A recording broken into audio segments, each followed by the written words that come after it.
BBC दुनिया में आज देखिए जंग के साए में गजा से लापता हुए लोगों की तलाश। इसराइल हमास के बीच जंग में गजा के 10,000 लोग हैं लापता।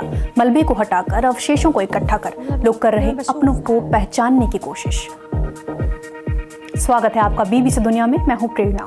गजा में 25 जनवरी यानी कल इस्राएली बंधकों की रिहाई पर भी होगी कवर स्टोरी में बात, लेकिन पहले हेडलाइंस। इस्राएली सेना ने कहा वो नहीं हटाएगा लेबनान से पूरी तरह अपने सैनिक।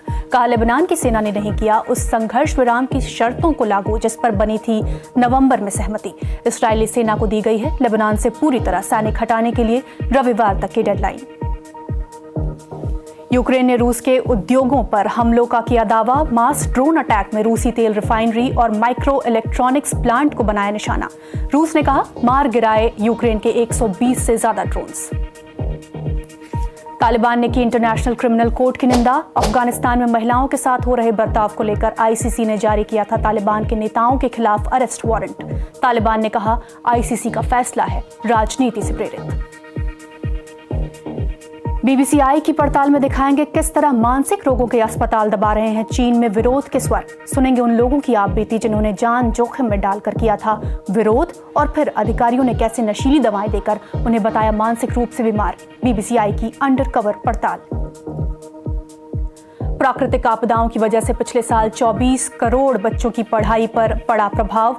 यूनिसेफ के मुताबिक 80 देश हुए इससे प्रभावित, जिसमें दक्षिण एशिया में मौजूद देशों पर हुआ सबसे ज्यादा असर। और साल 1986 से बह रहा एक आइसबर्ग कैसे बना ब्रिटेन और समुद्री जीवों के लिए खतरा, दिखाएंगे रिपोर्ट। 15 महीने तक चली जंग के बाद बीते रविवार यानी 19 जनवरी को इसराइल और हमास के बीच संघर्ष विराम समझौता लागू हुआ। समझौते के पहले चरण के तहत पहले ही दिन इसराइल और हमास के बीच इसराइली बंधकों और फलस्तीनी कैदियों की अदला बदली की गई। हमास ने 3 महिला इसराइली बंधकों को छोड़ा, वहीं इसराइल ने 90 फलस्तीनी कैदियों की रिहाई की। अब कल एक बार फिर फलस्तीनी कैदियों और इसराइली बंधकों की अदला बदली होनी है। इससे दोनों ही तरफ के कुछ परिवार राहत की सांस लेंगे, लेकिन गजा में रहने वाले कई परिवार अभी भी बेबस हैं और अपनों की तलाश कर रहे हैं जो जंग के बीच लापता हो गए। तो आज कवर स्टोरी में बात इसी की।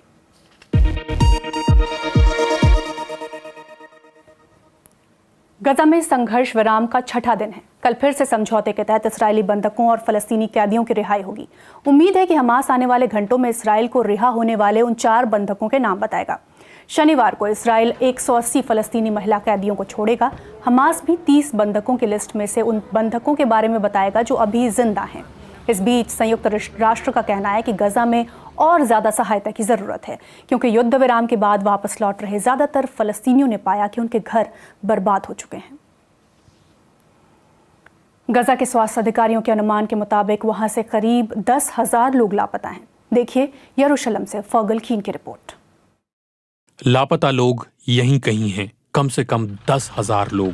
ज्यादातर हिस्सों में राहत कर्मचारियों के पास मलबे को हटाने के लिए कोई क्रेन नहीं है। वो अपने हाथों से मलबे से कुछ ऐसी चीजें और टुकड़े उठाते हैं जो मानवता को शर्मसार कर दे।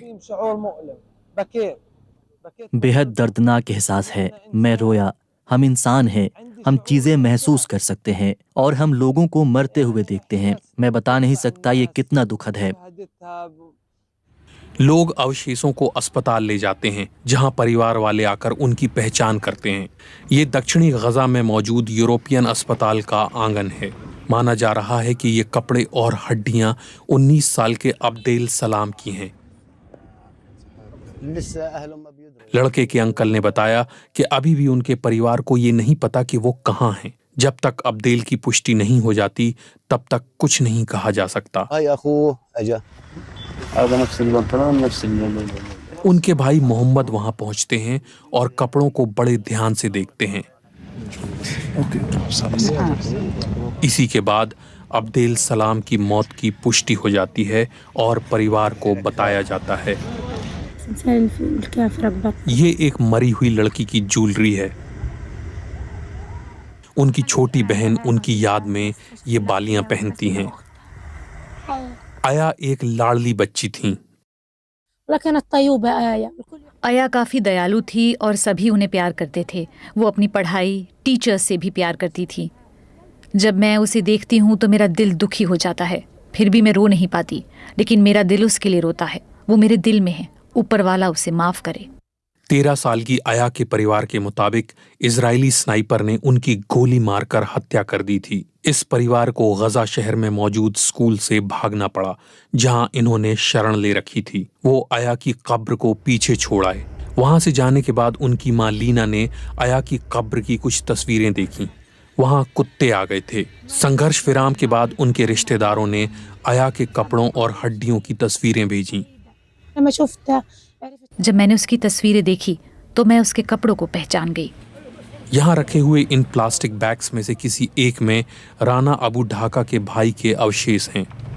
राना अबू ढाका अब भी उन्हें ढूंढ रही हैं, ताकि यहाँ रखे अवशेषों में से किसी एक को उनके भाई का नाम दिया जा सके। जंग की क्रूरता के बीच ये ऐसा काम है जो करना ही पड़ेगा। बीबीसी संवाददाता फरगल कीन की report.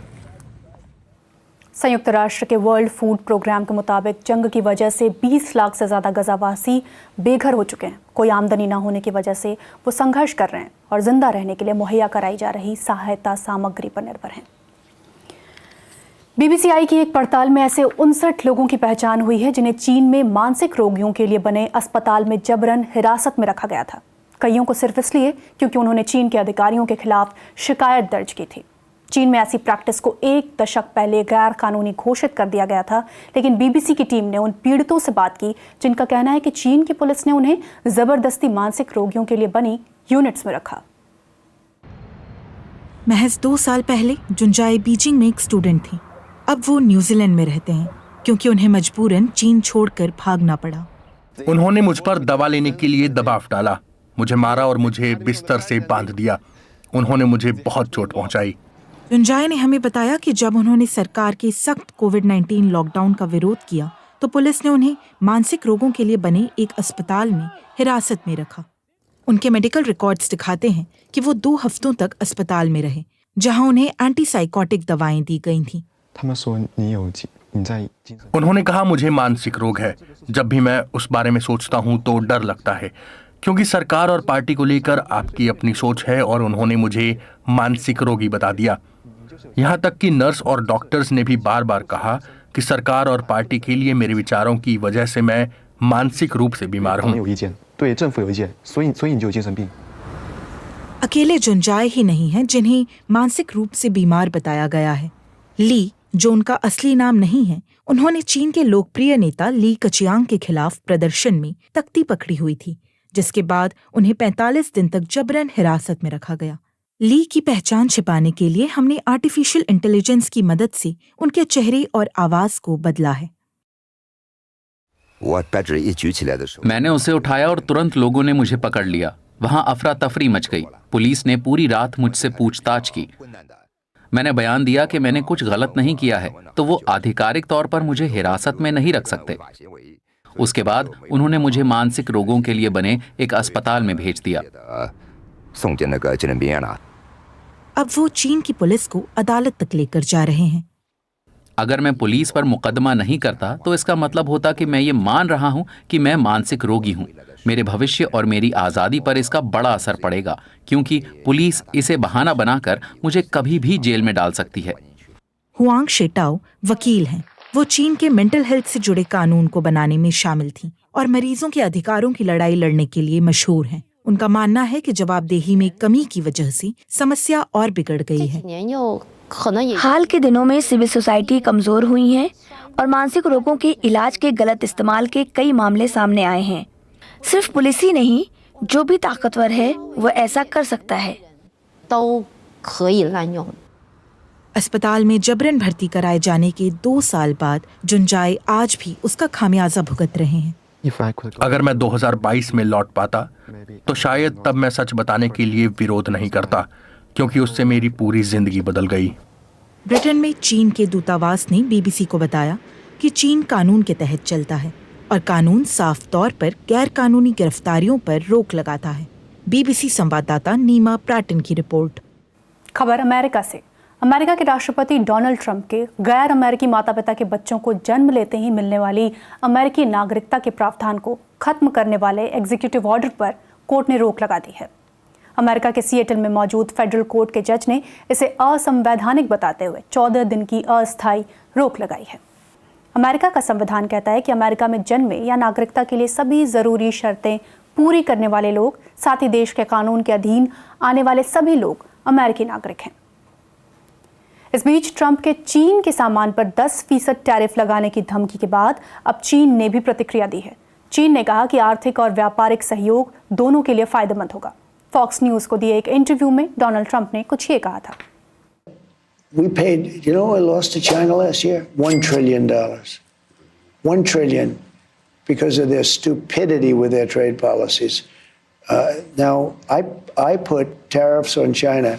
We took in hundreds of billions of dollars, and Biden was unable to end them because it was so much money, you couldn't do it in terms of the budget. He wanted to end them. He did everything he could to end them. He couldn't get it done. But we have one very big power over China, and that's tariffs. And they don't want them, and I'd rather not have to use it. Trump ने Davos में world economic forum में भी अपनी बात कही। इस forum में वो वर्चुअली जुड़े और अंतर्राष्ट्रीय कंपनियों को चेतावनी दी कि वो अपना सामान अमेरिका में ही बनाएं, नहीं तो टैरिफ के लिए तैयार हो जाएं। इस पर और जानकारी दे रहे हैं बीबीसी संवाददाता फैसल इस्लाम। अगर आप अमेरिका में अपनी फैक्ट्रियां नहीं लगाना चाहते तो वो आपकी मर्जी है, पर दूसरे नजरिए से वो कह गए कि अगर आप ऐसा नहीं करेंगे तो ये बात जान लीजिए कि आपका जो सामान अमेरिका आ रहा है उस पर टैरिफ लगेगा और इससे अमेरिका को कोई हल्का मुनाफा नहीं होगा, बल्कि वो अरबों डॉलर्स बचा पाएगा। और इसके लिए उन्होंने कहा कि अमेरिका में आयात होने वाले हर सामान पर एक वैश्विक टैरिफ लगेगा जिसके रेट्स अलग अलग होंगे। इसी तरह की नीति का जिक्र उन्होंने अपने चुनावी कैंपेन में किया था, जो पहले दिन अमल में नहीं लाया गया, लेकिन लोगों को लगा कि वो शायद इसे अमल में ना लाएं। आज अंतर्राष्ट्रीय शिक्षा दिवस है। आज भी कई ऐसे देश हैं जहां बच्चे पढ़ाई से महरूम रह जाते हैं। अफ्रीकी देश नाइजीरिया में ऐसे बच्चों की भारी तादाद है जिनकी पढ़ाई बीच में ही छूट गई। बड़े पैमाने पर हो रही अपहरण की घटनाएं हालात को और बदतर बना रही हैं। साल 2019 से अब तक मास किडनैपिंग के 700 से ज़्यादा वाक़े हुए हैं। बीबीसी संवाददाता अजीजत ओला लुवा पहुंची नाइजीरिया के उत्तर पश्चिमी kaduna राज्य में रह रहे कुरेगा समुदाय तक, जहां 2024 में बड़े पैमाने पर स्कूली बच्चों का अपहरण हुआ था। देखिए उनकी रिपोर्ट। ये मंजर है कुरीगा का, जहां पिछले साल यहां के प्राइमरी और सेकेंडरी स्कूलों से 280 छात्रों को अगवा कर लिया गया था। 14 साल की मरियम अल हसन अगवा हुए छात्रों में से एक थी। इस हादसे के बाद उनके पिता इद्रिस, जिनका पहले अपहरण हो चुका है, उन्होंने अपने परिवार के साथ किसी दूसरी जगह जाने का फैसला लिया। असुरक्षा की वजह से मैं अपने परिवार को किसी दूसरी जगह ले गया। कुरीगा में हम पर लगातार हमले होते थे। इद्रिस अपने परिवार को रिगासा ले आए, लेकिन यहाँ जिंदगी इतनी आसान नहीं है। इसकी वजह से मरियम और दूसरे बच्चों को स्कूल छोड़ना पड़ा। फिलहाल मरियम और दूसरे बच्चों को इस्लामिक शिक्षा दी जा रही है। कुरीगा तक का सफर खतरे से भरा हुआ है। रास्ते में आए गांव पूरी तरह से खाली हो चुके हैं, क्योंकि वहां क्रिमिनल गैंग्स हमले करते थे। कुरीगा तक पहुंचने की सड़कें नहीं हैं और ना ही कोई कम्युनिकेशन नेटवर्क है। ये है प्राइमरी और सेकेंडरी स्कूलों का वो कंपाउंड जहां से छात्रों का अपहरण किया गया था। हालांकि उसके बाद सरकार ने इस कंपाउंड का निर्माण दोबारा तो किया, लेकिन पिछले 8 महीनों से स्कूल बंद पड़े हैं, जिसकी वजह से बच्चे पढ़ नहीं पा रहे। kaduna स्टेट के गवर्नर कहते हैं कि वो इस मामले की जांच कर रहे हैं। मरियम और उनके छोटे भाई बहन उम्मीद करते हैं कि वो वापस अपने घर सुरक्षित पहुंच जाएं और स्कूल में पढ़ाई फिर से शुरू कर सकें। बीबीसी संवाददाता अजीजत ओलालुवा की रिपोर्ट। दुनिया का सबसे बड़ा हिमखंड यानी आइसबर्ग अंटार्कटिका में एक ब्रिटिश द्वीप साउथ जॉर्जिया से टकराने की कगार पर है। अगर ये टकराता है तो बर्फ के बड़े बड़े टुकड़े टूट सकते हैं, जिसकी वजह से बेबी सील्स और पेंगुइन को उन मैदानों तक पहुंचने में मुश्किल हो सकती है जहां से वो अपने खाने का इंतजाम करते हैं। देखिए रिपोर्ट। इस बड़े आइसबर्ग से इन जीवों को खतरा हो सकता है।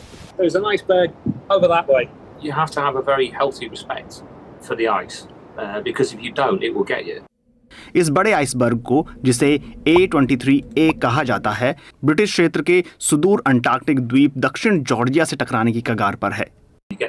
जब इतने बड़े आकार का हिमखंड रास्ते में आता है जिसमें हजारों टन बर्फ हो और वो किसी द्वीप के चारों ओर घूम रहा हो तो चीजें मुश्किल हो जाती हैं। आइसबर्ग से टूटे बर्फ के टुकड़े बेबी सील्स और पेंगुइन के खाने की जगहों को बाधित कर देते हैं, जिससे वो भूखे मर सकते हैं।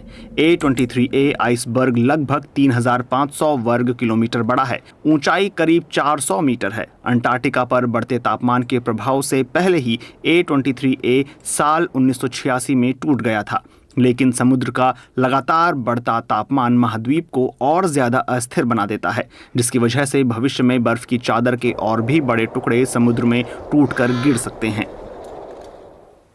गिलहरियां अमूमन हम सब ने देखी हैं, लेकिन क्या लाल गिलहरियां देखी हैं?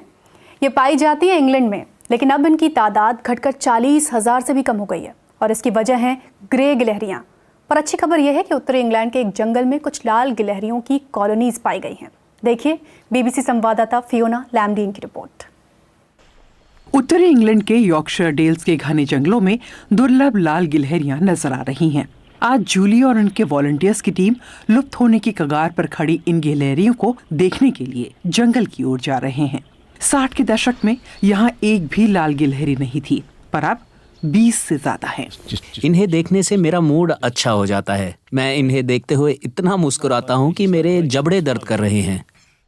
साल 2002 में यहाँ लाल गिलहरियों का आना शुरू हुआ क्योंकि यहाँ के लोगों ने कुछ क्रिसमस ट्री लगाए थे और माना जाता है कि जो लाल गिलहरियाँ यहाँ आई हैं वो उत्तरी यॉर्कशायर के नजदीकी इलाके कम्ब्रिया से आई हैं। शुरू में तो यहाँ 30 लाख लाल गिलहरियां थी, लेकिन जब विक्टोरियंस ग्रे गिलहरियां लेकर आए तो लाल गिलहरियों की आबादी कम होती चली गई। इसलिए अब ओरल कॉन्ट्रासेप्शन की मदद से ग्रे गिलहरियों की जनसंख्या को कम करने की कोशिश शुरू हो गई है। वहीं कुछ उन्हें खा भी रहे हैं। शायद मैं महीने में एक ही बार गिलहरी खाऊंगी। आप उसके साथ क्या खाएंगी? मुझे वो मशरूम के साथ पसंद है। दूसरे लोग उन्हें करी, बर्गर्स के साथ खाना पसंद करते हैं। लाल गिलहरियों को बचाने के लिए एक बफर जोन बनाने की रणनीति अपनाई गई है, ताकि एक इलाके में लाल गिलहरियों का ही दबदबा और वो ग्रे गिलहरियों के साथ मिक्स न हो जाए। यहाँ यॉर्कशायर में लोग एक हद तक आश्वस्त हैं कि काफी सालों बाद ही सही इन अनमोल जीवों की आबादी एक बार फिर से बढ़ने लगी है। BBC संवाददाता फियोना लैमडीन की report.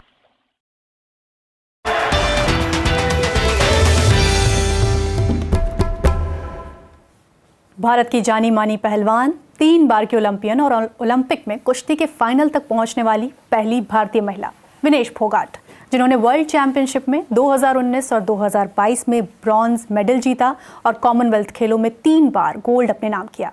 Vinesh BBC Indian sports women of the year के 5वें संस्करण की नॉमिनी भी हैं। देखिए रिपोर्ट।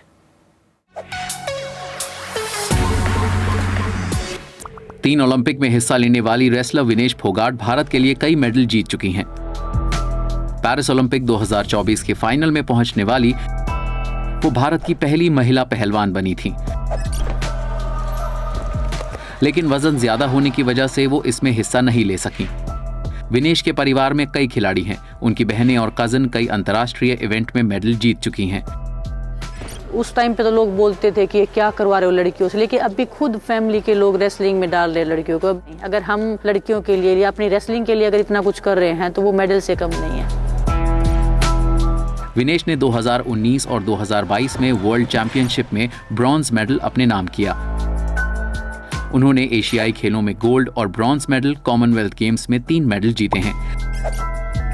भारतीय रेसलिंग फेडरेशन के पूर्व प्रमुख ब्रजभूषण सिंह के खिलाफ प्रदर्शन में वो सबसे आगे रहने वाले लोगों में थीं। ब्रजभूषण सिंह पर महिला रेसलरों ने यौन प्रताड़ना के आरोप लगाए। सिंह इन आरोपों से इनकार करते रहे हैं। 2024 में विनेश ने हरियाणा विधानसभा चुनाव लड़ा और कांग्रेस के टिकट पर विधायक बनी।